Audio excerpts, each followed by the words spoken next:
स्वागत आहे। पाहूया आजच्या काही ठळक घडामोडी।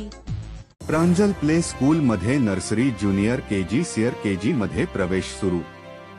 सर्व पालकांना कळविण्यात आनंद होतो आहे की शैक्षणिक वर्ष 2024-2025 च्या nursery junior KG senior KG साठी प्रवेश सुरू होत आहे। आपल्या पाल्याचे उज्ज्वल भविष्य घडविण्यासाठी व आपल्या पाल्याच्या पाया भक्कम करण्यासाठी प्रवेश घेण्याची त्वरा करा। इंग्रजी व मराठी माध्यमांमध्ये मुलांना मार्गदर्शन, संस्कार, आरोग्य, खेळातून परिपूर्ण बालक घडविण्यासाठी प्रयत्नशील म्हणूनच प्रांजल प्ले स्कूलला प्रवेश घ्या। आमचा पत्ता: प्रशांत पाटील व अश्विनी पाटील, कामेरी रोड, अक्षर कॉलनी, रस्ता क्रमांक 4, Islampur. Mobile number 75 58 26 78 45। Mobile number 95 03 51 54 02।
ताज्या घडामोडी पाहण्यासाठी MS मराठी न्यूज चॅनेलला लाईक करा, सबस्क्राइब करा आणि शेअर करायला विसरू नका। धन्यवाद।